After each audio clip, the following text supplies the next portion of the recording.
Hey guys, welcome back to a new video. I'm Stephanie Fisher. I'm a licensed counselor here in the state of Michigan, and I am owner and operator of In Progress Counseling. Today we're going to talk about a very little but mighty word that can help create flow in our conversations. It can help create flow in our thought patterns. It can help create continuity in kind of our stretches towards wellness. And it's the word and.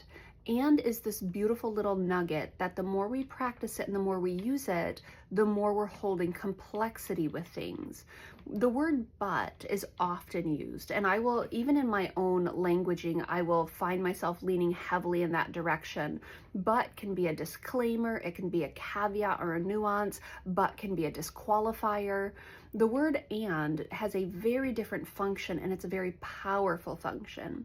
So if I say to you, I have a big weekend coming up, but I'm gonna push through.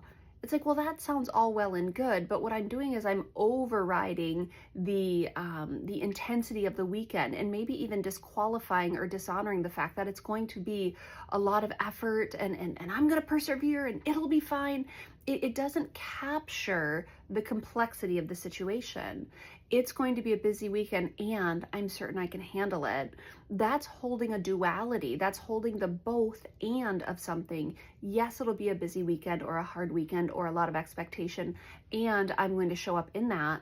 I'm not having to override the system or talk to myself in a way that I'm, pushing or persevering. I'm just saying yes and yes. And is an extension of an idea. So this is true and, not this is true, but I'm really going to push, I'm going to persevere, I'm going to make the best of it. But has a place, but and as it relates to complexity of thought, and has a really strong capacity to hold complexity and tension well. And so when I'm talking with someone about something like fear, so fear related to but and looks like, well, I would have gone this weekend, but, and then they give a reason or an excuse or some sort of a justification of why the brave thing they wanted to do might not have happened. And that's not a problem. There is room for that, but it's juxtaposing two things. I could have or I would have, but when we take and we say, there's this thing coming up this weekend and I'm really scared, that's holding complexity. There's no disqualification, there's no pivoting, there's no circumventing. You're just honoring that this is the thing I'm doing and this might be hard for me. What happens with fear statements is we will have a client generate a fear statement, and then we will use the and to identify the resources that they actually have available to them, or some inner resilience or some inner strength, or some type of support they're going to add in.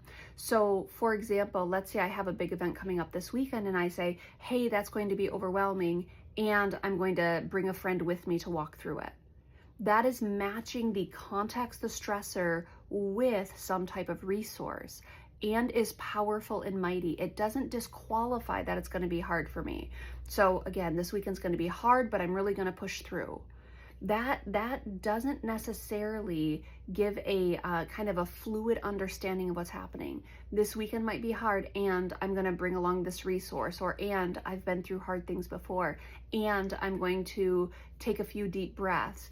It adds complexity. It doesn't juxtapose two things with each other, but disrupts the flow of what I'm trying to say and embraces the complexity of what I'm trying to say. And that's not always true, but those are consistent rhythms that show up in our language. Watch how often you use the word but to disqualify yourself.